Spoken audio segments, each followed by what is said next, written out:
नमस्कार मंडळी. बऱ्याच लोकांचा प्रश्न आहे, की आम्हाला आमच्या आवडीनुसार लाडू कस्टमाइज करून मिळतील का? तर हो, आजच्या व्हिडिओमध्ये मी तुम्हाला अशाच काही कस्टमाइज केलेल्या लाडूच्या ऑर्डर्स दाखवणार आहे.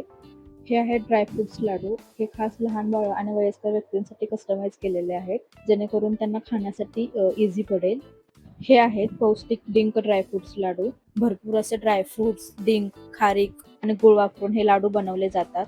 त्यानंतर हे आहेत आमचे बेस्ट सेलर नाचणी लाडू. लहान मुलांना तर हे खूपच आवडायला लागले आहे. हे देशी गाईचे तूप आणि गूळ वापरून बनवले जातात. त्यानंतर आता श्रावण महिना सुरू आहे, त्यामुळे काही कस्टमर्सना उपवासासाठी ड्रायफ्रुट्स लाडू हवे आहेत. कोणाला त्याच्यामध्ये सीड्स नको असतात, कोणाला तीळ नको असतात, म्हणून त्यांच्या गरजेनुसार हे लाडू खास कस्टमाइज केलेले आहेत. आणि शेवटी हे आहेत मेथी लाडू. हे सुद्धा कस्टमरच्या चॉईसनुसार कस्टमाइज केलेले आहेत. त्यामध्ये भरपूर ड्रायफ्रुट्स आणि खोबऱ्याचं प्रमाण अगदी कमी आहे. जर तुम्हालाही तुमच्या आवडीनुसार असे लाडू कस्टमाइज करून हवे असतील तर स्क्रीनवर दिलेल्या नंबरवर कॉन्टॅक्ट करा. धन्यवाद.